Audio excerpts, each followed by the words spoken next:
Ooh, go on, Penny.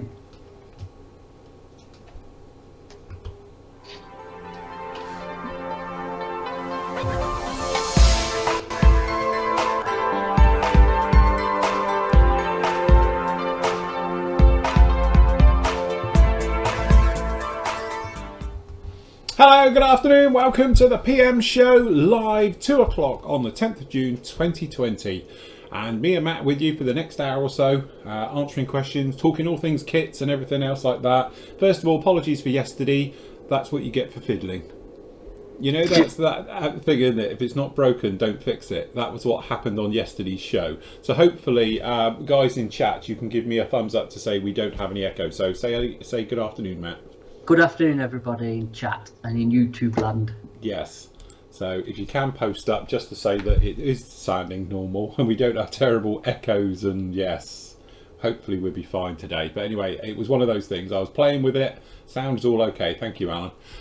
But yeah, it just needs a little bit more work. That's the trouble when you try and play with things 10 minutes before you go on air. And then, so it's a bit tricky to check when you're on your own. So that was it. So anyway, hopefully we're all good now. Clear as a bell. There we go. We're all fine today and everything. So it is the show. If you've got any questions, obviously if they're a little bit long-winded or a little bit technical, members, please post them up in the forums. It just makes it a lot easier. Generally, though, we'll keep an eye on the live chats. We are also live with the old YouTube. Oh, my Lord.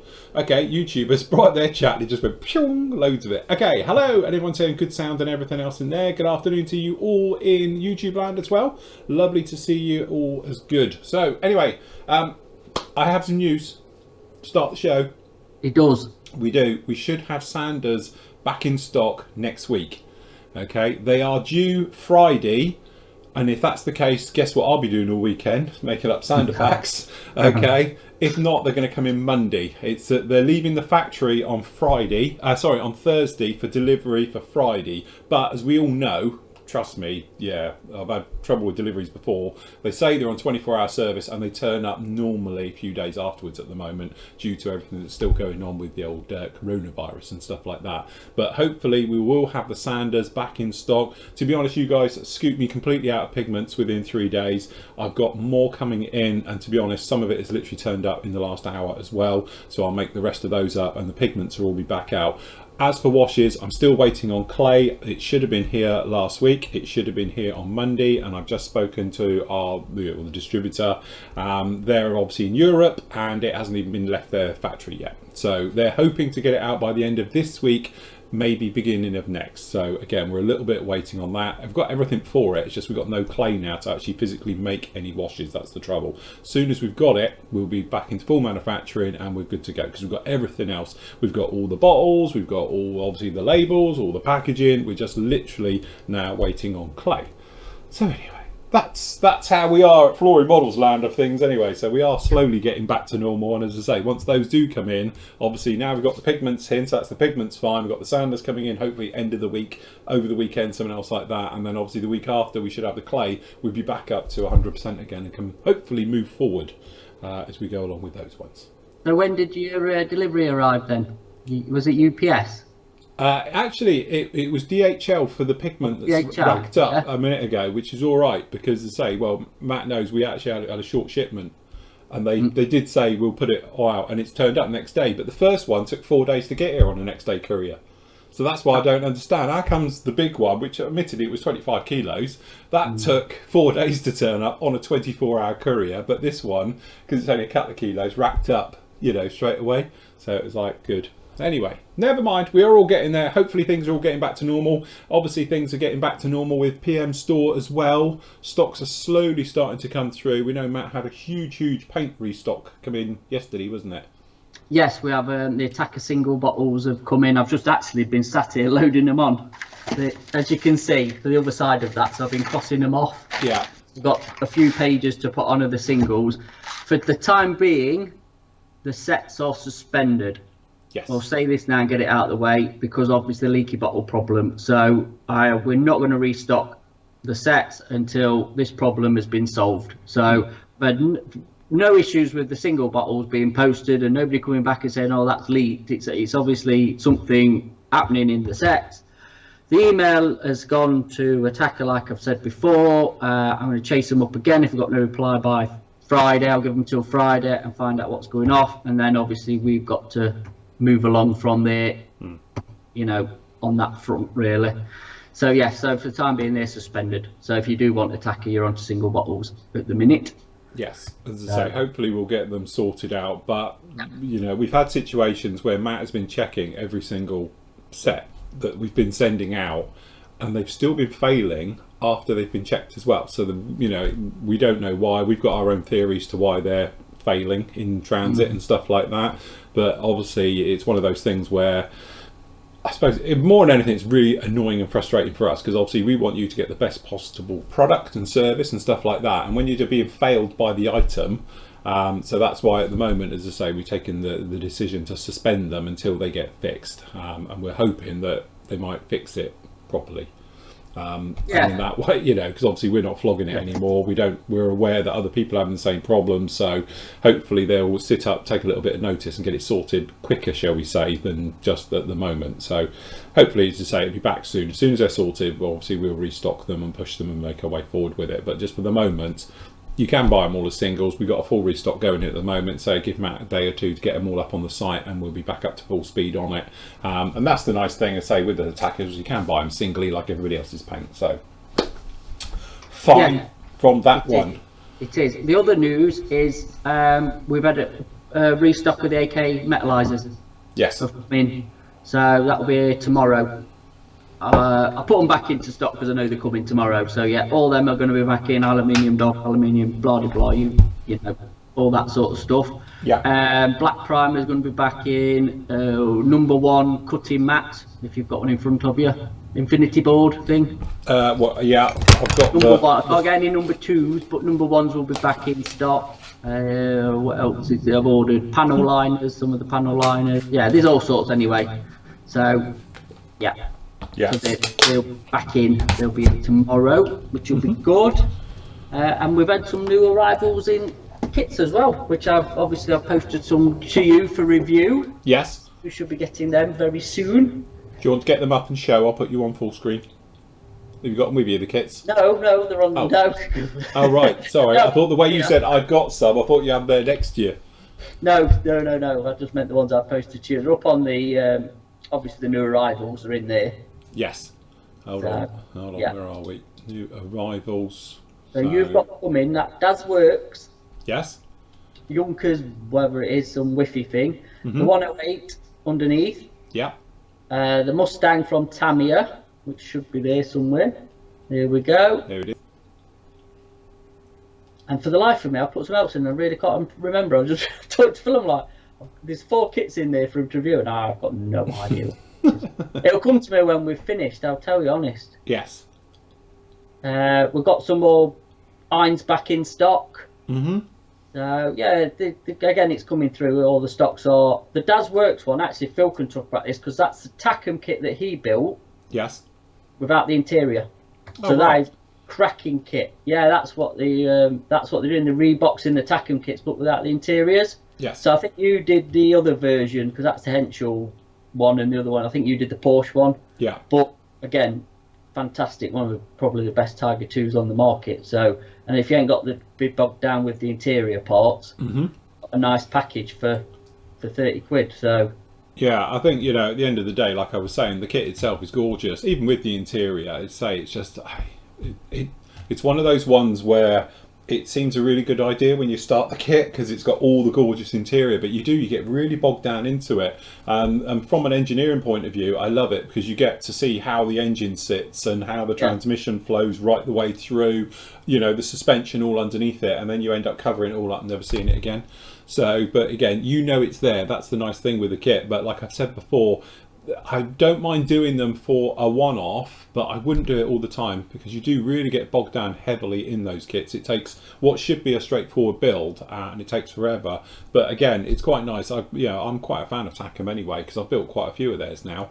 And they go together very, very well. I like their plastic, you know, right the way through, even to obviously their links for the tracks and stuff like that. It's all very straightforward. It's good stuff. So yes, good old Tackham. I don't think Tackham's released anything in a while, have they? They've gone a little bit quiet. They were on a formidable Yeah. thing last year, chucking kits out left, right, and centre. But this year they seem to have gone rather quiet with releases. But that might be just because they're bogged down with production and stuff like that as well. Yeah, I think they've done a couple of kits, but more smaller stuff. I think they've done a G, to be honest. I think there is, I can't think, but there is something else as well. But again, yeah, they've gone a bit quieter, shall we say, Yes. with releasing, a bit like Meng, really, because Meng was chucking them out left, right, and centre, and they've gone sort of quiet. But I presume that's with what's been happening in the world, really, but rather than anything else. So, but like I say, with Daz works at a Reebok, so they've done the Panthers, and I think they're reboxing some amusing hobby kits as well. Which is that little, if you go scroll up a bit, I don't know if I moved it, I might have moved it, to be honest, to Daz Works, I can't remember, but the little funny looking tank thing with the 2 guns, I don't think it ever existed. It's one of them paper Panzers, but Right. there, that one, actually, yeah, it is there, go back up there, above the stealth, that one, the little Rutschka, excuse my German, it's appalling. As good as my French.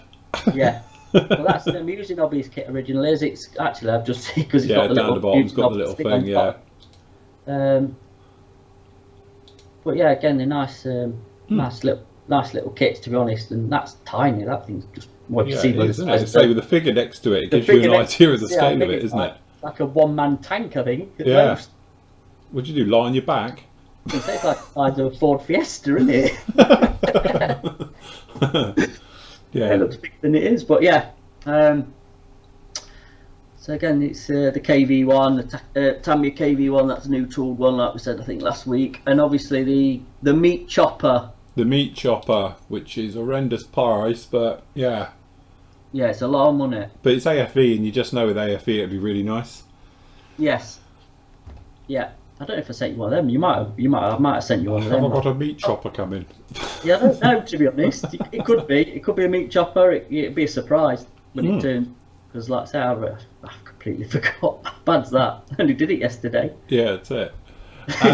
So the other thing as well is, obviously we were talking about this, the new. Yes, we've got some new. Now new are now new model on their own. They're not Platts, they're not Ashima, they're not anybody else. It's now new model. So, and they are bringing out, which hopefully will be, I did have a date, hold on, let me just put on my piece of paper. I think back end of the year, to be honest, because they're re-releasing a Volvo that we had in stock. The Lancia Delta S4, which again was released under the old brand, I think, has been done, and it's done in the San Remo Rally livery. Yeah. They're doing next week, and then they're doing the BMW E30s coming back out, and the 306 Maxi will be flipped back at sometime this year. So we'll have pre-order up on the 306 anyway. We'll put pre-order up for that. And it's quite cool. I must admit, I do like the new kits. As I say, all the ones we've had down here and I've reviewed. I've yet to build one yet. I'm going to have to build one at some point, but they do look very nice. And they do some really good subjects as well. So yeah. I can't think of another 306 kit, to be honest, if anybody's done one. I don't think off the top of my head, but anyway, that'll be due soon. Also, we are going to do a pre-order, because obviously this has come up for release. We're looking at September, which is the Zukimori F4E.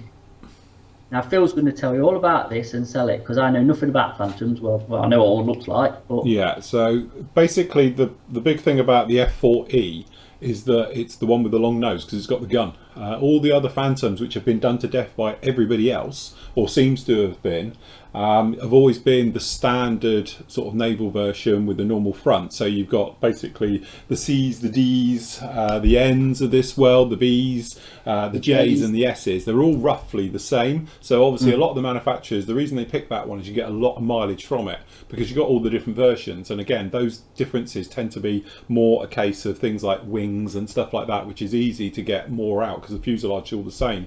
Hasegawa is the only one who's ever done the E.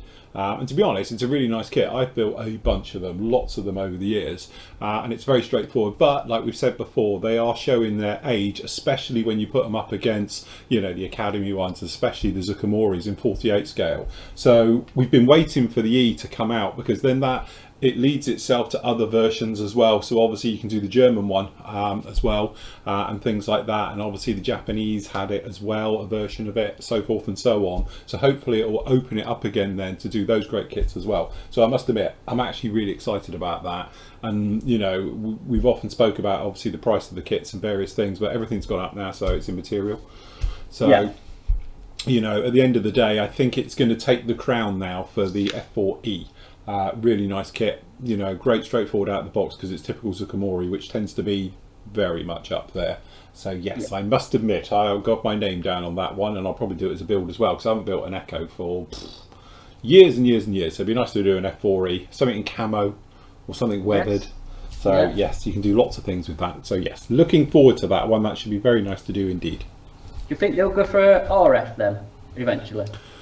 Again, trouble with the RF one, it's got a different front end on the front because it's all square underneath it as well, so that's another moulding, and that's quite limited because you obviously it would just be the Marine Corps one and the Navy one like that as well. You know, I think it, you know, with the thing is with doing the E, it lends itself because you can do like the Iron Hand F4 as well and stuff like that from it. So there's lots of different versions they can do with it. The RF one, you're still quite limited. It'd be nice if they did because it would complete the family. You know, then you could basically do all the Phantom fleet, you know, because they've covered them all if they did the RF version. But then the E is quite nice because you can do the Wild Weasel Phantom as well, which was the last one. Can you do an Israeli one off an E? Yeah. Obviously, you'd need a bit of conversion, but you could do the Israeli one as well because I used them. Yeah. So yes, you've got lots of options in that one, which is quite nice. So, yes.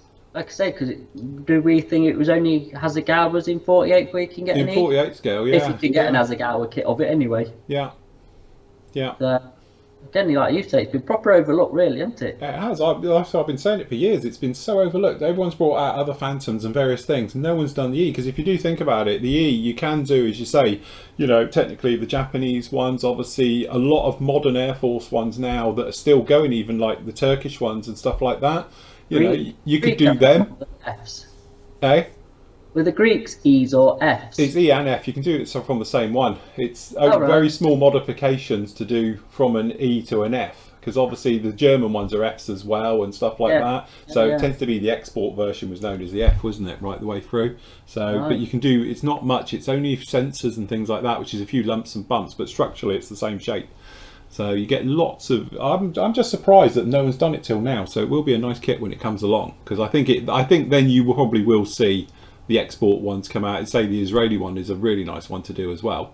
You know, so yes, always be nice to see the Phantoms getting some love again. They seem to go out of favour. At one point, everyone was doing Phantoms, wasn't it? You know, sort of, you say the Academy one came along and everything else, and you know, I like the Academy one. It goes together really well. I've got it over there in flight. But yeah, no, very nice indeed. Be nice to get some love. Just going, because I'm just thinking on chat, and somebody asked a question about the Lysander, the Edward Lysander, and are you going to review it? To be honest, it's the Edward Lysander, which is the old Gavier kit, and you know, I ummed and ahed about sending one for review, but it's a limited edition, so it's going to be one of them, and a lot of places have sold out already, and it's going to be a bit like the Desert Babe. I think it's going to be hard to get hold of very quickly. Yeah. Because it's, you know, it is what it is. So I'm thinking, well, it's the Lysander kit. So I'm sure there's plenty of reviews out there, and I bet you've done one in the past, haven't you? I'm sure you've got a Lysander kit up there. You should. I did the baby one, didn't I? The 72nd one.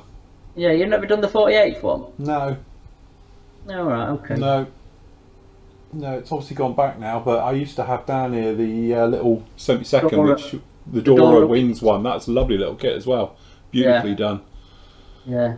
So, we will see. It's not in the box that I've sent him anyway, so it's not going to be sort of next week. So we did speak about it, but we were saying it's very limited one, so it was like, you know, well, it's gone, isn't it? So.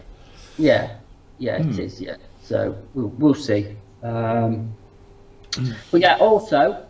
This is one for you, mate. Valum. Now you're the limited run, you know, expert, short run master. Yeah. A Vickers Valletta. Bet you have got no idea what the name is. No. Never heard of I it. know, but I can't explain it. But anyway, they've bought an 1972 Vallum have. They've bought the C1 and the T3. I think there's about 3 versions. So I think it's a post-war transport aircraft. I can't think what it's based. I think is it right? They're going to shout in chat. I've got a feeling it's based on a Wellington. Are they in chat? Somebody in chat just shout out what it's based. Based on some the Valletta is. But yeah, anyway, Vallum's bought that out, so that's runs along with what they do with their Islander and all the other twin pin and all the stuff like that, which is quite nice. It fills a gap. No, it's quite nice, as you say, especially to get the post-war stuff as well. Some of the stuff was quite interesting, as we've said, the light transport aircraft and things like that. As I say, it definitely seems to be filling a bit of a gap with those. We've seen some good ones come along recently. Yeah. So that'll be nice. And I think that's about it. Sort of. There's a new version of the Chally coming out for anybody who's interested from Right Field Models. But there's no pictures yet. As soon as the pictures come up, we'll talk about that. But yeah, there's another version coming out. And then obviously what is on pre-order is the Right Field Models Panzer IV with full interior. We've got that on pre-order as well at the minute. So I think that's due at the end of July. I've got a date here. So it shouldn't be too long. As I say, it's nice to see some kits coming down the line again, because obviously since March we've been sat here again, we haven't got a clue. But now it's starting to filter in what's coming down through the system and what's coming in and what's being released and stuff like that. So it's nice to see that things are finally moving along a little bit, which is quite handy. It is. No, it definitely is. It is. Right, okay, shall we do a couple of questions? Well, just before you start, I thought you might want to discuss masking sets. Oh, right, yes, that's a good point. So, as everyone can see just down in here, hold on, the one time I haven't got my little thing on, there we go. So, down in here, hold on, we want that one. That's the one we want, then we want me. So, down in here today, I have been doing, and he's only doing this because I'm eating humble pie. That's why he's bringing this up. But as you can probably see down in here, we've actually been using the masking set to do the B-17. Now you might remember I started on this and I literally tried to do this. Okay, so on there you've got 6 masks on that bit alone. Okay, so I tried to do it in foil and everything and just made a complete hash and spent about 2 hours just trying to do that, and basically I gave up. I did end up doing the turret, and as you can see we've got a couple of bits on there using bare metal foil, which is probably the best thing if you're going to do tiny stuff. And then I must admit I did say stuff it, so Matt got me in this one from P-Mask, which I quite like the P-Mask one because it's not quite plastic but it's not paper either, as in mask like the normal kabui tape and stuff like that. So it's a bit sort of halfway in between, so these do stretch a little bit, but nothing like the other people's masks and stuff like that, and it's not quite as papery, shall we say, as your normal Edard mask. So I do quite like their ones. I've used them before. So anyway, lo and behold, this morning me and Matt were online together anyway. We did a bit of a chat this morning, and literally I did that in about a minute to put those on. That's how quickly I did it. Then we've gone around and done quite complex ones, like we've been round in here, so we've done all of this one, and obviously all the other turrets, as you can see down in here for the ball turret, and all of the others, and we've done the windscreens, and pretty much, and these are still on the sprue. Look, I'm masking on the sprue. Is this allowed, or is that going to get me slated as well? That's controversial. Is that controversial to do masking on the sprue?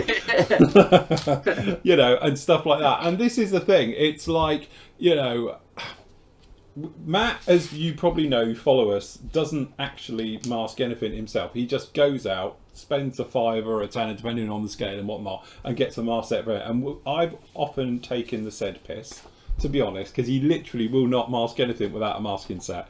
But I think I have to say, I will bow down to you. You were right, because he did say you need a mask set for that. I was like, no, I won't. I'll mask it myself, it'll be fine. And he's like, no, seriously, you will. And yeah, so anyway, I do. I admit you were right, I was wrong. You are the better person. Because again, it was that thing. I've now masked up all of this in under an hour easily. It probably is about half hour work. Yeah, I seriously would probably be still trying to fight to get it to conform to go around the nose. And stuff like that with this one. You know, it's just one of those where, seriously, just buy a mask set. you know, why flaff around? And I know Matt's big philosophy to it is that, you know, he'd rather spend a fiver and keep your sanity than it would be to fight for hours and everything. Why would you do that to yourself? So yes, I do have to say he was completely correct on this one. And I probably will now change my mind forever. We were saying if you were doing something like a fighter and it's just one canopy, then yeah, that's a little bit different. But for anything where you've got smaller parts, complex curves, stuff like that, it's probably far easier just to get a mast set in. So it is, to be honest. I mean, it's not something we sell or we're endorsing to sell. It's just a time-saving sort of thing that obviously you've now realised doing that. But I think for bombers and especially like Luftwaffe stuff, or you know, Lancasters, if you're heavy bombers, where there's a lot of glazing, basically, it's just so much easier just than faffing around trying to make your own. I mean, and kudos if it's your thing and you like, you know, masking canopies, because I have people who do. They find it very fair play, but yeah, not me. That's not my thing at all, I'm afraid. As you well know, it's well advertised. It is, yes. He's often spoken about it, and I've often taken the piss, to be honest, a lot out of it. But now on this thing, it's like, you know, I'd still be, you know, to be honest, fiddling around with the ball turret trying to do that one. I don't know how many masks are on that ball turret, but there's got to be 1, 2, 3, 4, 5, 6, 7, 8, 9, and then 10, 11, 12, 13. So there's got to be 30 masks on the ball turret alone. Yeah. So to try and do that yourself, it's like, you know, stuff it. It's far easier to literally just get a mast set, peel it off, stick them down, and away you go, and do it that way.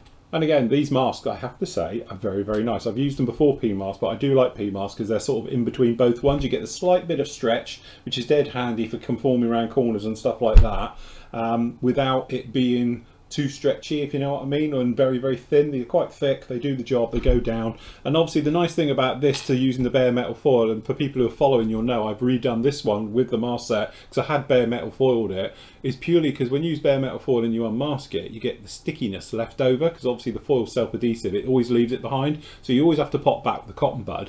And normally I use a little bit of airbrush cleaner just to give them a tiny little bit of clean up to polish up the clear part again. But you know, with these, you peel them off, there's not even any sticky residue left behind or anything else like that. So yes. But yeah, do I get slated for masking on the sprue? This will be the new one. Oh my god, and he even masks on the sprue. Heretic. That's it. That would be another hate page built. That's one for another day, isn't it? Yes, that's it. But no, you know, as you say, I must admit, it's one of those where I will say you were right, definitely, because I would still be crying, pulling the air out, swearing at it. You bastard. To be honest, I'm just a great believer in if something makes the job easier, you know, whatever it is, and then whatever I'm doing, if it can make my life easier doing it, I will take that route. Yes. Every day without even really thinking about it. So, you know. I must admit, I'm going to do a little video on this one about showing actually doing the mast set, which will be part of the B17. But what I'll probably do is, for a bite-sized tutorial, I'll do one on mast sets. And I've already done one on how to do masking my way, but I'll do another one using these as well, purely because, you know, as you say, if you don't know about them for repositioning and stuff like that, it's quite a good one. But again, loving the glass work. I love the way the glass work works on this as well. It's one of those ones where you can put it in at any point. I'm probably going to put some in and some not, if that makes sense. But they go in there beautifully, and literally a click fit into that one. So it's good stuff on that one. So hopefully we get this beastie boy. It'll be in a bit different colour, hopefully by the end of the week. I don't think it'll be silver, but it'll definitely be primed and ready to go. It'll be black. So it'll look a bit like this. It'll be the nose on this thing. Nice and black and shiny. And then we'll get some metallics on it next week. A shiny black B17. Yes, that's what you need, a gloss black B17. That'll look quite smart, that would.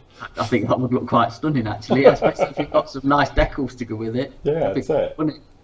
Yes, just think of the things you could do. Has anyone done one? Like the Black Bunny, wasn't it? The Black Bunny Phantom. Yeah, that's it. And you do the Tomcat as well with it. 14, was it? Yeah. They did? Yeah, did the Tomcat and the Phantom. Both like it. Very cool aircraft. So, right, shall we go over to some questions? Yes. Okay. So Mark, basically, I'll just paraphrase this one, is saying about, obviously he's relatively new to the site, and as you know now, we don't do everything live out to the world. A lot of it now is still live, like me and Matt were on yesterday and stuff, but we don't make them out live to the world because it's members only side of it. And he was basically saying about notifications to it. Okay. The easiest thing is to literally, you can subscribe to in the forum. Okay, so if I go full screen, I can show you. If you go to the page, okay, so this is the vlogs and thingies page. You know, if I go to the main, I know it looks slightly different on my screen. It's because I'm doing this via an odd system, shall we say. Okay, but normally you're in the forum, you've got all your categories. Okay, just go down to the usual one for vlogs and live shows. Go in here. Okay, and then up here, click on the tick. It's that one, isn't it? Yes. So if you click that one, okay, what happens is you'll get a little minus now. Every time we post up something saying it's going to go live, you'll get an email notification. And I normally put these up minimum of 2 hours before we go live. Sometimes I'll put them up first thing in the morning. Other times I'll do it about 2 hours before we go live. Obviously, if I'm doing a live feed from the studio, that will just go straight away. You'll get pinged straight away. But for normal stuff, you'll get an email coming through, and then it will then just show you a link. And then literally you'll just come on, and then you'll click on the link, and it will come up, and it will show you. But you'll see it in the title. It will say 2 p.m. on today. We're doing it in there like that. Okay, so that's literally how it'll go. So that's the easiest way to find out when we're going to go live, because obviously we don't post it all over social media normally until it's over. You know, if we are going to make it free to air a little bit later on, it might go up a day after, or it may never go up. So it just depends on that. But if you're members, that's the easiest way to do it, to keep up to date with everything on there. Okay, Jim says, Phil, your positive review on the Armour Hobbies 172nd Hurricane prompted me to buy their TS11 from the PM store. The kit at first glance has more than adequate detail, as well as being cleanly moulded. However, the instructions section for the wing construction is stated of sanding 4 parts. These parts shown in blue in order to make them fit. Sanding and dry fitting has always been part of modelling, but I have no recollection or seeing it being needed in that state of the instructions. Have you ever encountered this before? And again, it's got a little pitchy up here. Okay, so yeah, to be honest with you, no, I've never seen that before. Not on a mainstream kit saying you need to sand that bit down a bit. Again, I haven't seen this kit at all, so I can't comment. Matt was saying earlier that we think this is one of their early kits, wasn't it? I think so, yeah. I think it's one of their first releases, if not their first release. Again, they've done a few boxing of it, like the expert set with a mask and, you know, bits and bobs. But yeah, I'm pretty sure that's their first release. Yes. So, but no, I've never seen it before. Kudos for them saying, and I don't know where it says about this, about taking 0.1 of a mil off, because obviously 0.1 of a mil isn't a lot, is it? No. So I'm assuming it's obviously just got a bit of height issue on that one, or there was something wrong in the mould. So instead of them retooling it, that's what they've put onto it. But again, I don't know that kit. I've never seen it, so I can't really comment on it. All I know is that their Hurricane is gorgeous, and I'm going to build one later in the year because it looks absolutely stunning. So yeah, but no, I've never seen it, but I'm assuming it's a tooling problem, and being a very young company, they couldn't afford to retool it maybe. So that's what they've said, just take off 0.1 mil. Can you imagine trying to take 0.1 mil off? That's bad to say. That's very just precise, like 2 swipes of a sander, isn't it? Yeah. So well, again, if you'd have reviewed the kit, you probably wouldn't even notice that. Obviously, it does say on the instructions. But I'm saying, if you just looked at the plastic, you wouldn't know. No, looking at the plastic, you'd never notice it. Probably would have picked it up in the instructions, but. And is that really going to be noticeable if you didn't? Yeah, that's what I'm thinking. Does it you make know what I mean? for the joiners bad? The only thing is that I'm looking at it. I'm just saying it looks like that is an insert piece. If you look at the bottom, because it's smaller than the outer, I'm sure this goes up inside. I'm reckoning there's a step. Yeah, there could be. So they've said sand it to take the step out, Yeah. which I know it might seem funny, but at least they've recognised it, because I've built kits in the past, a lot of modern aircraft, and they have that similar way of tooling the wings, and there's always a step, you know? Yeah. You know, we're talking about it. If you go back and look at the Hasegawa Phantoms, they've all got them. Because I used to take out probably probably more than that, 0.25 of a mil, so you don't get the step. So, yeah, you know, I'd say kudos that they've called it, because they didn't have to. They could have just not been funny. Yeah. Buried their head a little bit, you know, Yeah, and yeah, just, good, yeah. you know, Yeah, absolutely. pretend it's never happened. Oh, look. Oh, look. Okay, Scott says, hi guys, couple of questions for Matt, if that's okay, please. Just wondering, will you be getting in the Rebel Top Gun 2-pack? Is that 72nd? Yeah. Yes. Truthfully, probably not. Not because I'm obviously not a great fan of Revell, but I think there's better kits out there of them 2 kits. Yeah. You know, what you're going to buy it for, some decal sheet. Yeah, I don't know. I mean, if there's enough demand, then obviously we will stock it. I think that's the way to say. So if you do put it in the PM section and say, yeah, I'd like it. And if we have got it in, it'll be very limited numbers, to be honest. Yeah, it's going to be one of them, and that's going to be worth more money when you can't get it than when it's in production. Absolutely, this will be a collector's item more than a. It is, because you're not able to give that away. No. Because every other man and his dog is going to give it away, but when it's not around, everybody will want it. So I might just buy a cotton and sit on it. Okay. Second, if you have any rough ideas when the Italeri 112 F104 cockpit will be back in stock. Next month. Next month. I've been told next month. Yeah, I've got them back on pre-order with Hobbyco. I've got them down, so when they're back in, we'll get them back in. I think they, to be honest, have been more surprised than anybody of how well it's sold. Yeah. I think it took them, talking to Ian, who I deal with, it sold out really fast, like really quick, and I think they weren't expecting it to be so popular. So they've ordered some more in, and next month, I've been told. I must admit, I've never done the 104, but I have done the F16 one, which is very, very basic. It's like the Block 5 one cockpit, so it's not like a modern F16, but yeah, it's quite an analog cockpit in that one. But it's still quite something different, something quite interesting to do. I could say, would you do an F1? Would you do one? Would you do another? I could probably. I must admit, I wouldn't mind doing it again, because I would probably, as you say, it comes with a lot of paper things for the harnesses and stuff, and you could probably do it better these days by using scratch building techniques and stuff like that. I built it. Jesus, I think I built the original was the Esky kit, because that's what it was, wasn't it? Yeah. So I think I did it in their boxing, and then I did the reboxing of it years and years later, probably early 2000s or something else like that. But yeah. They're in that catalogue of mine, aren't they? You remember the that was it. Yeah. But from what, 1983 was my. Something like that. Yeah. Oh, we'll dig it out. But yeah, from 83, so you can tell how old they are. Yes. To be honest, but yeah, well, fair play, because nobody else has really done it. So, yeah.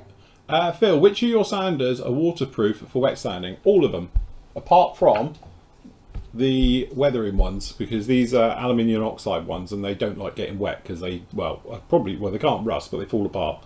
So everything apart from the green and white ones, all the rest of them you can wash. Which, to be honest, I did the other day. I washed them all out. You can literally just bung them in a bowl of water and rub them together. That's probably the easiest way to do it, and they do clean up very, very well. So you can do it with literally all of the sanders, but a load of them I gave them a wash out the other day as we were talking about it. So they're fine. You can go through, they're all absolutely fine. You can leave them in soak, they won't peel apart or anything else. These do, okay, so don't put these in there. If you have got the old blue and white, which may be making a return maybe next month if they get around to doing it, this one as well, it's got the release compound into it. So what happens is, if you make this one wet, it releases a compound which is for polishing. So it is designed to do it. You're supposed to wet it, polish the hell out of whatever you're doing, okay, then you go over it with a white one to get a mirror finish. So it is designed to it, but I wouldn't wash it deliberately, because you're releasing the compound for no reason. But normally you let it go, you feel it, feels like pumice coming out of it. But yeah, for the polishers, don't wash. The rest of them though, knock yourself out. They're all totally designed to be washed, and they'll be absolutely fine. Cool. Arthur says, any tips for the first time spraying Clear Pledge floor polish? I am clear coating a 70-second Spitfire prior to decaling. Thanks. Straightforward, neat, into your airbrush and spray it. It's it. I always do a little dusty coat first, as I do most of my painting, as if you're doing gloss work really. So a little dusty coat, just give it a couple of minutes, literally, you know, you don't need to leave it for half hour or anything, just to leave it a minute. That dries and it gives it something to bite to, and then go over with a heavier coat. Last one, turn your air pressure down a little bit, nice and close, and just literally almost sort of flooding it on. It's not as good as a dedicated like a GX100 gloss or anything else, but for speed wise it's fine. If you find you're getting more of a satin finish, it's purely because you've got your air pressure too high normally, or you're a little bit too far away and it's drying en route. But yeah, that's the standard way of doing it. If you're into the situation where it beads up and you can't get it to go down, turn your air pressure up, move away a little bit and dust on a coat first, because what it is, it's finding it really difficult to break the surface tension. So if you've got a really shiny finish already, you try and put clear onto it, because it's more of an acrylic, it just bubbles up onto itself. Okay, so help breaks the surface tension. I've just noticed that the newer versions of it aren't as easy to spray, I think, as the old-fashioned one. I think the old-fashioned version was a thicker, I don't know, probably not as refined version of it, which is why I quite like the old one versus the more modern ones. You got the newer versions now, like these, and the brown label of it, floor care finish and all of that. You know, it's almost the same stuff, but I think it's a little bit thinner, so I find it just doesn't adhere as nice. But to be honest with you, I don't really use it anymore. It's not cheap. And so the whole point of using clear years ago is used to be £3.50 for 700ml, I think it was, bottle, back in the day, in the sort of 90s. But now it's really expensive stuff, so you might as well just go off and use something else and put a bit of thinners in it. You know, when it works out 30 quid if you've got to buy it in from the States and stuff, it's not a cheap option. The whole point of clear, it was a quick, cheap way of glossing your model for decaling or weathering or stuff like that. But nowadays, by the time you've added thinner into a refined proper version, say like a GX100 or anything else like that, it's probably no difference in money that you're spending. So, you know, I know, because it'd be ideal for this. Nathan, he brushes it on. Yes, yeah. And he did it on his Tornado, because I was watching him do it the other night, to be honest. I was like, what are you doing? Oh, I'm brushing on my clear coat, because it's self-leveling, isn't it? Yeah. So... And the thing to remember with it as well, because it has got a waxy formula to it, if you find it goes cloudy, you can literally sand it lightly and give it another coat by hand. It will eat into itself and self-level and take care of it. Normally it clouds, I reckon, if it doesn't dry properly. If people put it on a little bit too thick, you get sometimes like cloudy spots. But also the other thing as well, if you do find you've got a run under your plane, that's assume you've done a plane, you put it on its gear, you come down next morning, it's got some bumps on it, just sand them off and give it another thin coat, and it will eat into itself and self-level. So it's very, you know, it's good stuff for things like that. But again, I think it really was, back in the day, £3.50, 700ml of it from Asda, and it was a cheap way of doing it. But nowadays, it's not quite as, you know, cheap as it used to be, especially if you're having to get in. I know in the UK now we've got the brown label, I can't remember what we call it, but it's exactly the same thing, you can get it. But I know guys were paying 30 quid to get it out of the US, because it was like tenner plus 20 quid, 18 quid in fees to get it across, in delivery fees, and it's like, that's just not practical then at that price. So, I just noticed on my box of tricks here, it's saying how many people are watching. Oh right, yeah. What, I never knew it did that as well, so that's clever. 4, 5? No, it's 318. So it's like, oh, that's clever. I never knew it did it. So yes. What happens when I press this? I don't know what happens, but I want to try it. We go off here, probably. Oh, hold on, something happened over there. Oh, it's done a tick. Oh, I don't know, I've got a green tick on then. Ah, look, it's now put on there, welcome to the live show on the chat. And the sound's gone again. Yeah, that's it. Yeah, we've got the massive echo now, and the sound thing's gone, and all the rest of it. So, oh wow, that's quite clever. That never knew it did it. Anyway, new toys. Okay, so Clive says, hi chaps, recent returnee to the hobby, having some minor niggles with decals. I'm using Micro Set and Sol, mostly modern Airfix with Cartographed, or a few aftermarket decals. The problems I have are with the distortion and puckering and fluff. My general, the fluff bit I don't get. Okay, the general approach is applying the pledge, waiting for it for a couple of days, then applying the decal, just using water, perhaps a bit of set around the edges, rolling down with a cotton bud, and then another coat of set after a day, put on the sole.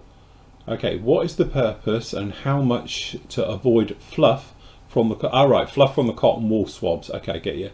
Getting stuck in the decal of the model. Also, this is free. I just find silicone sculpting brushes available cheap on eBay are useful for pushing around around decals and squeezing out the water. There you go. It's probably a good tip. Right, yeah, I've got some of them, some silicone sculpting tools for another reason, but yeah.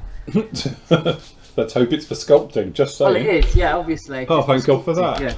What he does in his own time's up to him. So the thing is, first of all, cotton buds, you do pay for what you get. I know it sounds silly, but it's a bit like using a kitchen roll. To be honest, you know, it used to be Bounty, it's Plenty now. A good example of, if you're taking my wash off, and you try it with a cheap one, it just breaks up, you're eating it almost, you know, and it just falls apart, it's rubbish. If you use a good quality one, it does pay for itself in the long run, because you don't get any fibres off of it either and stuff, so when you're wiping it off your model stuff, it's absolutely fine. So that's the same as cotton buds. I tend to use the old Johnson & Johnson baby jobbies. I find they're probably the best. I put them between my teeth and pull them out a bit, so you get a wedge, and then can get right in corners and stuff. If you do that with the cheap ones, it just doesn't work. There you go, that's those. That's the ones exactly. Yeah, the good quality ones, these. Yeah. They don't fluff. They don't leave They fluff. don't fluff. Yes, they don't fluff like the other ones. As for, you know, doing your decaling, a classic example, you're pretty much there. It's just that, as we've said before, sometimes if you put on too thick and stuff, what I tend to do is the blue one, which is the set, isn't it? Set is the blue one. Okay, I usually put a dribble of that in my water. So normally this is what I use for my decals. I'll put a little bit in here before we go, and that's the vinegary smelling one. So it's in the water, so when you put your decal in, it's eating into it immediately, because really that one is just to soften it. It's to help it conform over raised and around corners, but also to get into stuff. So the enzymes basically eat the decal very slightly just to soften it. So it's a bit like when you do that thing with photo etch, isn't it? And they brush that stuff on, and it makes them more pliable, isn't it? And stuff like that. Like the burnishing stuff. Yeah, like burnishing fluid. So what it is, it helps it bend and stuff a little bit easier. That's what that one does. Okay. So I usually then just put a little bit of water onto, you know, say you're doing a wing, a little bit of water on there, slide the decal onto it, position it around because it's sliding on the water, and then take all the water out by rolling. So it's just that thing of rolling the cotton bud and just pushing the water out from all the sides. Once it's all out, as we said before, a thin coat of the sole, which is the red one, over the top. Okay, but don't let it sort of bead up into it. You just want an even brush coat right the way over it, quite thin, and then hopefully it will pucker. So I like it when it all goes gritty and it starts to go lumpy, because you know it's eating down into the surface. If it's just sitting there and doing nothing, then I think about using other products. So, you know, getting that pucker effect is actually a good thing, because what happens is as it goes down, it then will resurface, you know, and level itself out, and it hopefully in all the recesses and everything else. So once that one's dried, after about an hour, I'll give it another coat right the way over, no more heavy or anything else like that, and I'll do that. At that point, once that one's dried, I normally will pop along and do the panel lines.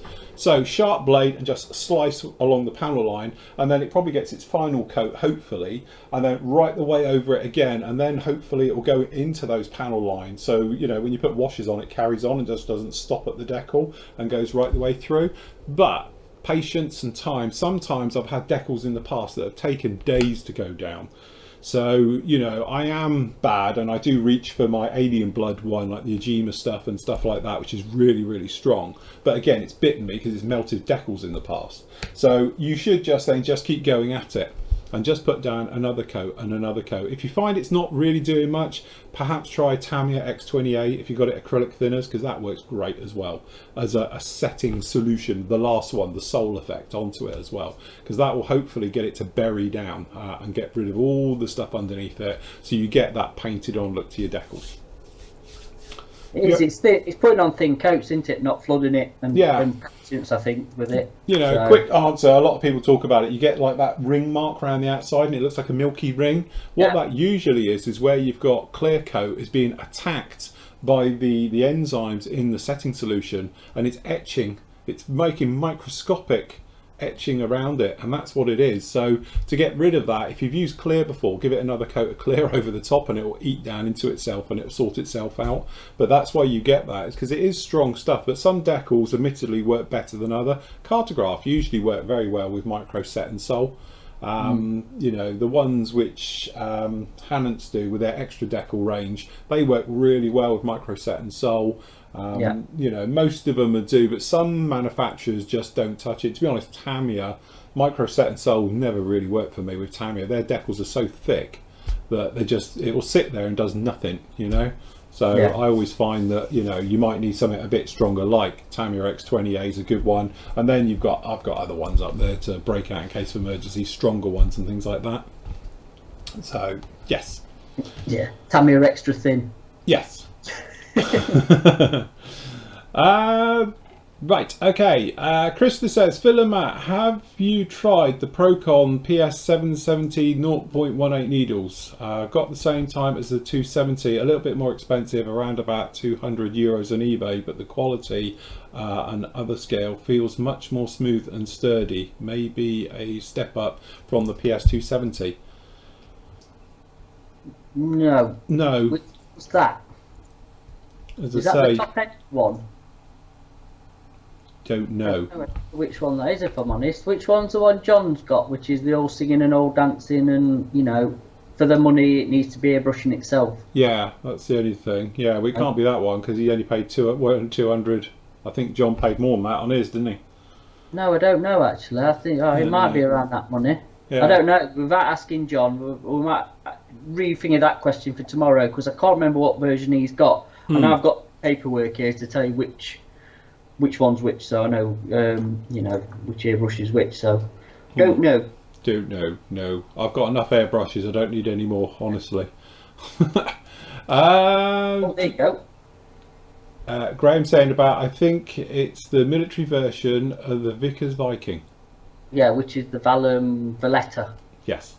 That's what it's on about. Yeah, could be. Does anybody know where I can get a UD4L Cheyenne dropship from the Aliens decent price? Yeah, I've got one, mate. Can have it 500 quid. Not a penny off. Yes. Again, that's the trouble. You will pay a price. They go for silly money. They do go for absolute silly money. Yeah. It's a crap kit. It's not even nice. The Halcyon, isn't it? Halcyon dropship, I think, who made them. They're just going for horrendous money. Absolutely silly money. So, what do you call a decent price, Rob? Yes. That's it, though, isn't it? If you want it, you're gonna pay for it. I think. I'm afraid. Yeah. Definitely. Okay, Krista says, sorry guys, another question. Have you built the 2018 tooled Trumpeter P40 Warhawk? Just building it right now after my 144 Wessex for the Latin group build, where I did a lot of scratch building and modelling. Maybe it's the scale, but the Trumpeter Warhawk is a dream build. I didn't realise they'd done a new tooled one. Yeah, they've had the P40 out for a while, but there was a thingy with the cockpit. It's either these legs need to be about 15 foot long, or there's no cockpit floor. The seat sits on the floor. There was a problem with it in that this was the early version. I don't know if it's been corrected, because I've never seen the newer version of this. But yeah, the old one weren't brill. I think obviously the Azagal one, obviously that one you built's the go-to one if you can get off it. So Azagal one, I can't comment because I've never seen the Trumpy one, so I don't know. No, I must admit I don't know that one. Yeah, but nice anyway. It's Trumpy, isn't it? That's it. No, it's it is what it is. That's it. I've built two of those Hasegawa ones now. That's actually quite a nice kit. It goes together really well. It's a good kit. Ooh. Okay, James says, hi Phil, I have a question. I'm at the stage of glossing my F14 Tomcat. I'm going to be glossing using X22 clear gloss. What is the best way to get to gloss my model? I'm going to be using my airbrush. Do I use light thin coats or more a wet coat? Also, what type of thinners and what type of pressures? Every time I gloss coat my model, the gloss varnish never feels smooth as I want. Any tips? Well, it's funny you mention that because we have got, hey look, I've got my button here. Where's this one we want? Press the button. That one. Okay, so down in here, if you go to, I think it's in tutorials, I did an entire series on gloss coating of how to get a gloss coat. I've got a feeling it's in here, in quick tips and all the rest of it. Hold on. There it is, glossing. So if you go in there, you've got gloss 1 and 2, and we talk about how to get that proper wet look to it.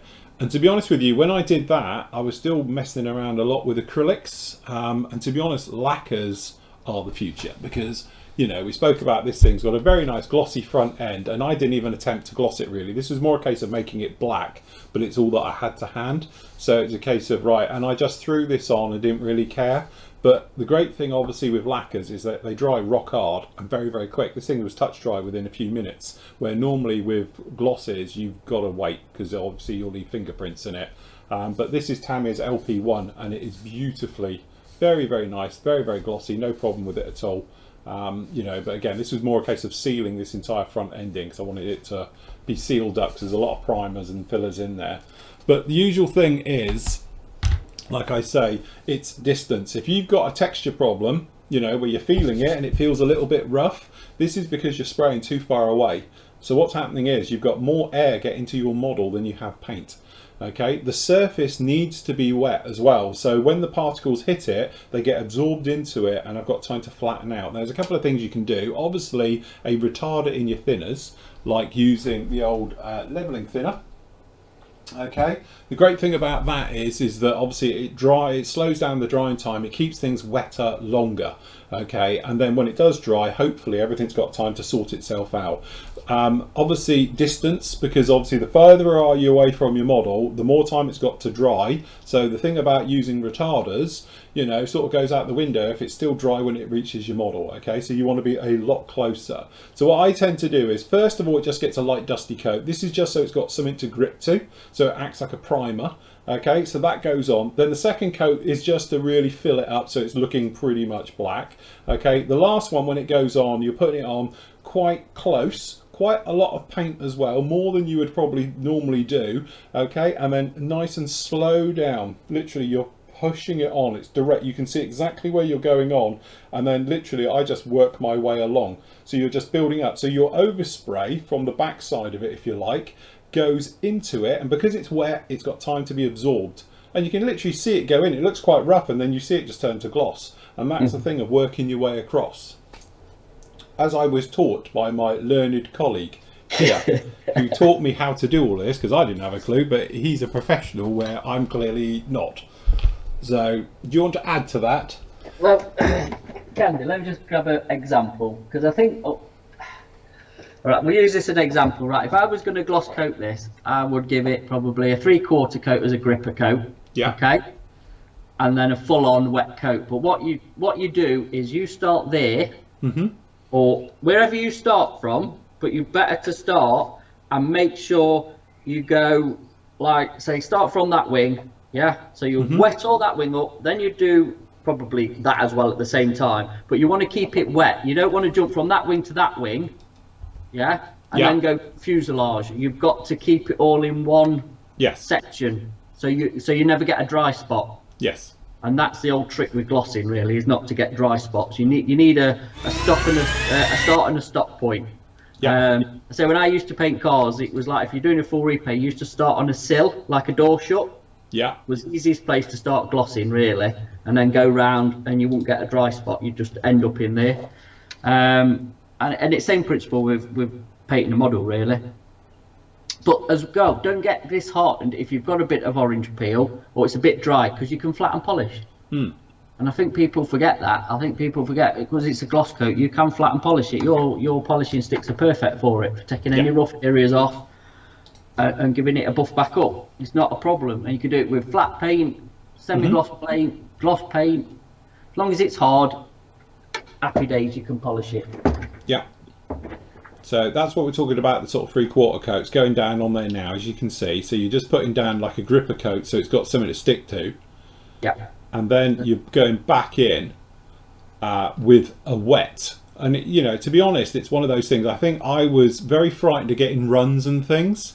Yeah. And it's a case of, you know what, you can get quite slow, but also it's that being more methodical and you're slowing down and putting it down nicely. Yeah. And do you know what? I'm actually spraying it. I just saw it is Model Air, which is awful stuff to try on a gloss with at the best of times because So it's literally just a case of, right, okay, nice, slow it down and everything else. But Tamiya X1 gloss works really well, which we did on this one as well. And it's literally one of those ones where it's just retraining your brain. And if you're used to just like dusting it on and it's looking quite dry, yeah, you're into that proper wet look. But again, have a look at, obviously you've got these tutorial videos down here, but also look at the other gloss ones I've done, and we've done loads of glossing in the past. Obviously we did the truck recently as well, with all the gloss work all over that truck, and all the other vehicles that we've done, the bike as well, the Ducati bike and stuff, to get that sort of real decent gloss. But we were saying it is a technique. I avoided anything shiny for absolute donkey's years. Give me a piece of armour or a plane any day. And then the turning point was with Matt sort of retrained me on how to do gloss when I did the Ducati bike. And it was a case of, right, okay, I get it now. And it is a learned art form, and it's something you get better and better and better at it as well. And it's knowing what your airbrush is going to do. It's knowing what your paint's going to do. But over the last few years, now we've got things like, as you say, leveling thinners, which is great. Lacquer paints are just like a dream to paint with anyway, and just really help it out. But it's just a case of knowing that you're not going to get a massive great run. I think that's the thing where you need to say to yourself, it can take a bit more paint than probably you think it can. And that's what I had to learn and get my head around, because I thought it was going to be a complete nightmare with it, But I think down in here, we just speed this along a bit. I think we go right the way over and we do the entire thing. Once you've got a wet coat on it, you can pop back as well, because it will eat into itself. So, but when you go across, you need to go all the way. You can't just do a touch-up. You have to do the entire touch-up, So it is your case of, like I do on here, I start on one wing and work right the way across the entire model. So that way you've never got a dry lane. Otherwise you get like an overspray and you get like a bar and it's slightly more satin than gloss and going through with it. Well, rule of thumb is like a 50-50 overlap from your one coat to another, so you don't get, like you say, the dry line in between. Yeah. I mean, obviously that's with using a full-size sort of spray gun, but with an airbrush, you can roughly do it. You can, especially if you're doing black light, you can see where you've been. Yes. And that's the joy of gloss black. If you're doing gloss white, you're on a different kettle of fish, because it's hard to, obviously, it don't reflect, and silvers can be a bit of a pain for it as well, because of it's hard to see, but you get a feel for it anyway. I think once you've done a few gloss coats and you're happy, you know where you're at with it. Yeah. Again, it's just a confidence thing as well. It's that, I think it was the same with you, wasn't it? Is having the confidence to actually put a wet coat on it. Yes. I think that's, to be honest, that is the thing, because I was terrified of getting runs, because I've tried it in the past and you end up with runs, but it's understanding actually you can put it on a lot thicker than you probably think you can get away with. It will grip, it won't suddenly, start running off your model. Yeah, let go and hang off, Modern paints, they dry quite quickly as well, so they've got plenty of grip and bite to it, So I think, but that was my point, it's just slowing down as well. When I was painting, I was very much like this.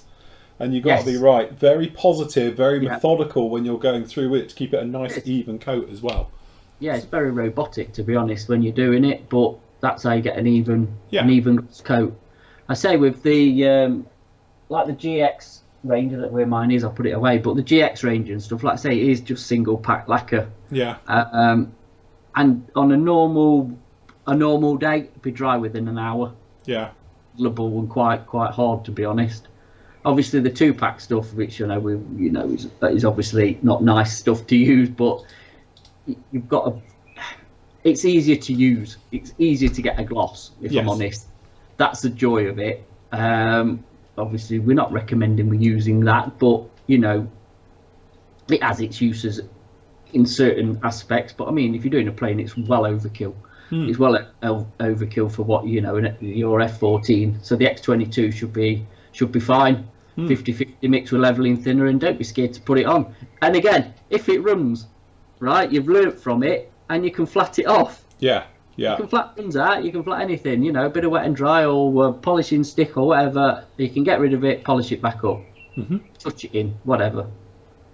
So Definitely. I'm sure there might be a bite size on this soon. Yes. Perhaps we'll do a new one on there about it, because as I say, it's one of those things though.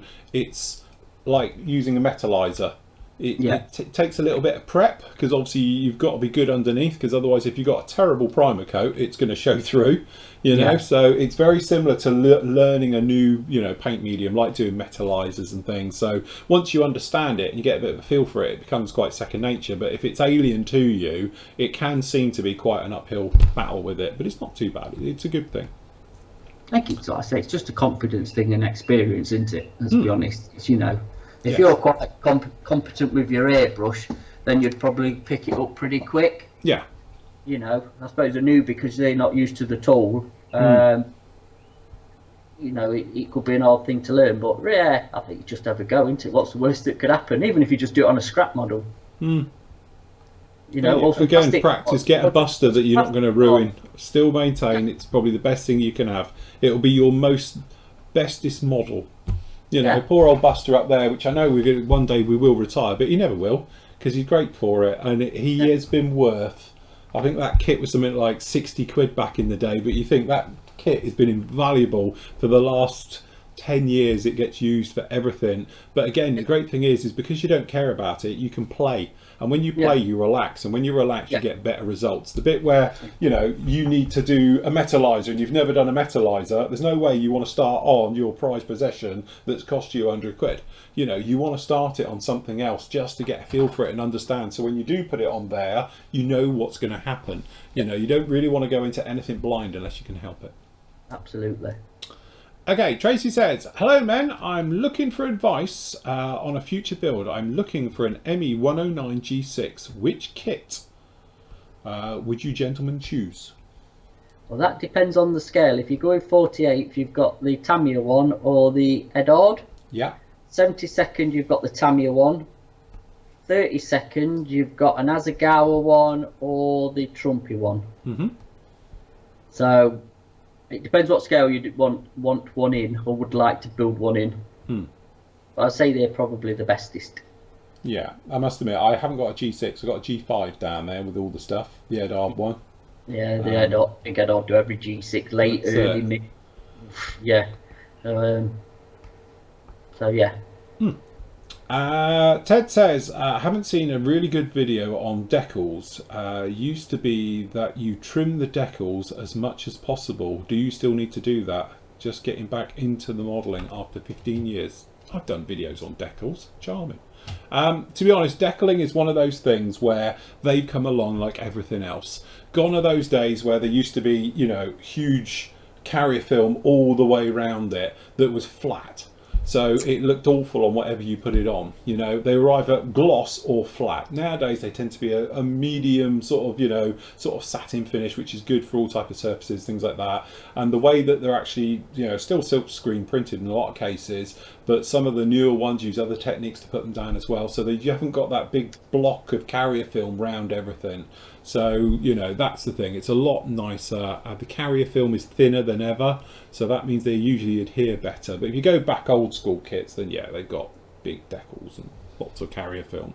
But like everything, they have improved over the last few years. So if you get it back after 15 years, I think you'll be, you know, definitely surprised, especially if you're talking Airfix and Revell, because both of theirs truly were awful. They were never in alignment.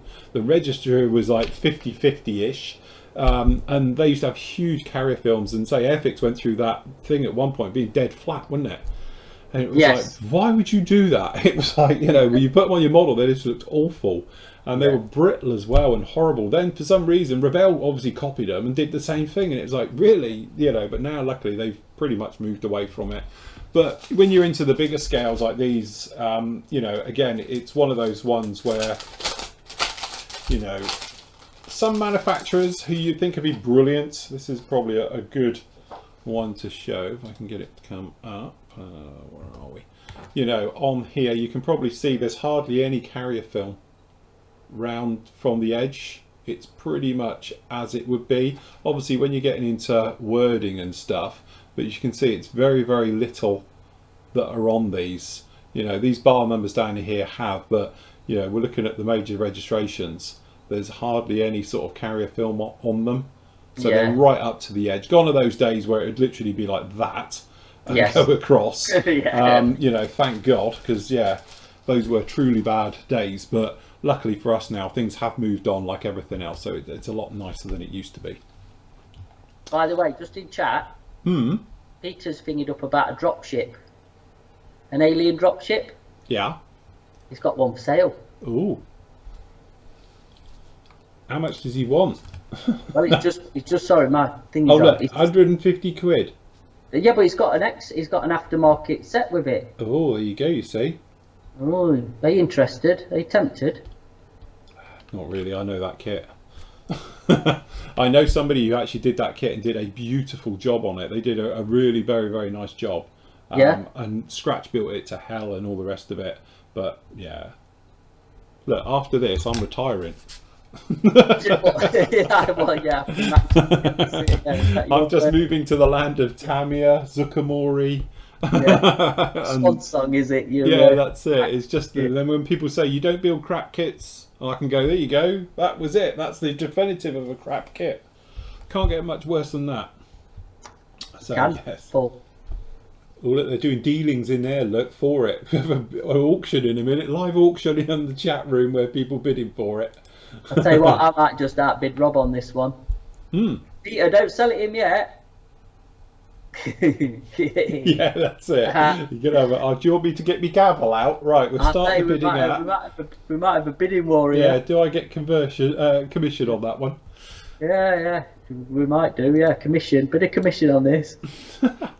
Anyway, there we go. So Paul is saying that the Vickers Valletta, sorry, was a the other one with the tail wheel. A Varsity. Did they like V's with Vickers? Everything begins with a V, is it? It does, yeah. If you want a job, you have to begin with V. Especially the Vickers Wellington. The Wellington, yeah. The Wellington. Yes, it was the Wellington. Yeah, what it was just the bloke had a speech impediment. It wasn't at all. Yeah. Okay, so do you sell Flory models merchandise? Normally, not at the moment, clearly, because we haven't got any. But yes, we normally do. We do the mugs and stuff, but it tends to be on the members only side of things. But hopefully we'll get it sorted again soon. Now I've got a printer who seems to know what he's doing and still alive. In joke. Well, he is at the moment. Does he know about your past? Yeah, that's it. But yeah, if anyone knows us, you'll know we had trouble with printers, going. Anyway, love the Q&A shows. Thank you. And Phil, the correct size for in size of the Revell 172nd U-boat, it sticks out of his spray booth. I should think it would, a 72nd one. That's a monster. That's a big kit. It's not as big. Was it the 48th one? Who did the 48th one? Was that Trumpeter? Trumpy Stefan built it. Yeah, that was it. That's like, Jesus God, that's horrendous, that thing. It's like a canoe. Like I said, that's as long as my bench. Yeah, that's it. It was literally like a canoe. We were we had one actually here, weren't we? The guy who did the soundboards in it and all the rest of it. Yeah. We did the show with, what's his name, Magic Scale Modelling, and he brought it down because he was taking it over to Nuremberg. And he came in here and brought it in here. That thing is like, even on here, it was more than the length of this. So it was completely hanging off both sides when we were trying to film it, and all the rest of it was a nightmare. It truly is an absolute monster. You must have long arms, Rob, if you can do that from there. Right, okie dokie. Is that Okay. sort of done-ish, I think? I think everyone's good. Everybody all right in YouTube land? Sorry we haven't been over here much. How much does a Flory sander cost, Pat? Well, it depends on which one you're going for. If you're having everything, sort of 40 quid. If you're having the starter set, they're a tenner, and all the others are just over a fiver, 5.50. But again, if you're a member, you get your discount. You see, you get your 15% off. Andrew, sunny Weymouth. I think it's going to rain here, Brian. Yes, that's it. Hopefully everything's getting back to normal with the model companies. It does seem to be filtering down now. That's the thing. There definitely is from our side of things. Hi guys, I love the shows. Can you please tell me which Mr. Cement glue or equivalent of the Tamiya Extra Thin? I'm running out. S. Have you got one there, or have I just got I have. Have you got your normal one? Because I've only got the SB. I've got Mr. Cement S. Yeah, so Mr. Cement S that Matt's got there, or you can have, which is the equivalent to the quick dry one, which is Mr. Cement with SP Black, which means it looks like ink. The other one as well, which we stock, they do the SP Clear. Yes. As well. So they did both versions. I've got some of that now. You know, I haven't tried it yet. Have you? Yeah, you want to have a go with it. It's weird. It feels like you're actually putting a wash on and not gluing. Oh right, okay. Hold on, we've got them down in here. There you go. So that's your ones you've got. You've got the SP, which is the equivalent to the quick set, or you've got it with the black ink colour, or you've got the normal S, which is the equivalent to extra thin. And you've got the deluxe. And you got the deluxe. Which I don't know what that's equivalent to at all. So we've got a bigger brush. Is that the old one? Is that better like the white top Tamiya, do we reckon? No, that's Mr. Cement. Oh. Standard glue look. Oh. So I have no idea about that deluxe one. I don't know what the... You'd have to read your pamphlet. Yeah, I've got my pamphlet. It's alright. I've got my Bible for everything they do. I'll just say, I used this yesterday for the first time. You know that Squadron Grey? Oh, yes. It's quite nice. Did you like it? I did actually, because you remember the Squadron Green used to be really gritty. Yes. This isn't. It's very similar to this stuff that I've got. The Tamiya you know the Tamiya stuff? Yeah. It's very, very similar to that. All right. I have to try some of that. I'm getting low now because I've used about 4 ton of it on this thing. Yeah, because we can't obviously get the Tamiya putty over here. I have to get it out of Japan or wherever I get it from. But the Squadron stuff we can. And it's all right actually. I'm quite impressed. Just going back to that question about the airbrushes. Now I've got the catalogue. I didn't think of it earlier, but yeah, it's John's one. Yes, so it's the top of the range. So it's the top of the range one. So it's got the needle retractor gap in the middle, right? You know, and all the rest of it, so you can do it. And it's got a semi-easy soft button. Easy. Yeah. But it's got a Mac valve and all the rest of it. It looks just it's the same as John's. So it's got a slightly different design on the trigger system and on the needle thing on it. So yes, that's that one. Right, glue, hold on. Where's my glues? I'll tell you what, this is one of those catalogues where you just turn around and say, I have one of everything, thanks. Because they actually do some really good stuff. Where are we? That's thingies. Hold on, where's glue? Mud glue. Right, okay, no, that's Gundamy things. Pink things. Right, okay, so setters and things. Where the bloody hell are they going with the glues? Right, there we go. Right. Oh, great, they don't say. So yes, they just simply say what they are. Adhesive compared with, okay, so the number MC3132, yeah, so the SP ones and the SPR, which is just the black version, that's the equivalent of the extra thin quick set. And then it looks like the other two, the S is just the thin version, and then the deluxe I think is just the normal version, but it's got a brush with it and all the rest of it. Then they do the normal Mr. Cement, which I assume is like the white top one. So yes. Can you just go to the Attacker single paint for us?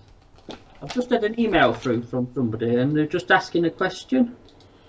Hold on. I know it's a bit off thing, but it says about glossy blue and insignia white. What numbers do you know? Yeah, glossy blue is 001, I think, on attacker. And insignia white's on there as well. I'm trying to think, is that 40 something, I think. So there's dot, look. So that's sea blue. Yeah. Yeah. Yeah. And scroll up. That insignia white's 40 something, or scroll down, sorry. Scroll down. Because I think the numbers are different, because he's got 006 and 43. 43. Yeah, but it's not on this, because it's insignia white 43, so I don't know if he's going off the other set. Just scroll down. Well, it's 42. There goes 44. Yeah, no, scroll down a minute, because it's on about insignia white, which is that one. Which is, no, back up, 49. Yeah. Yeah. So the numbers are different. CO49 is insignia white, and 001 was sea blue? Yes. Yeah. Okay.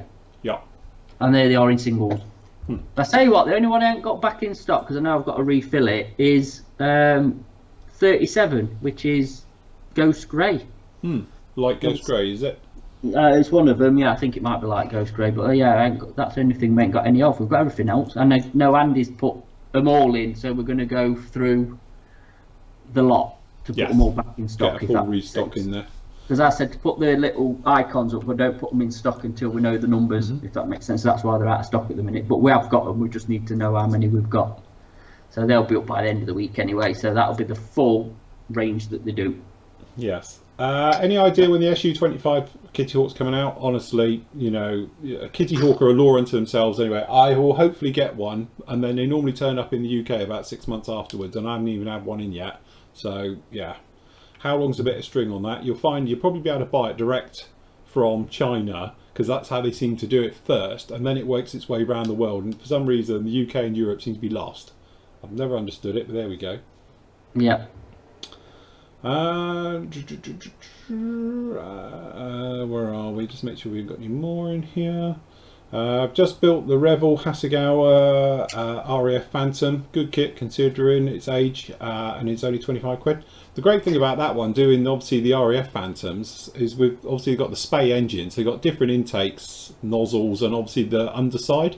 And again, no one's done those, but who was on about doing that? Somebody was talking about releasing that, wasn't there? I can't remember who it was now. Doing the Spey engined Phantoms. Yes.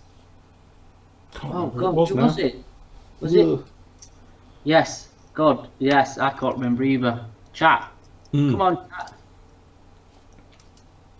The F4E to the EJ, the only thing you'll have to worry about, I think, is the tail planes. They've got that extension thing on them. It's like a slat on the tail.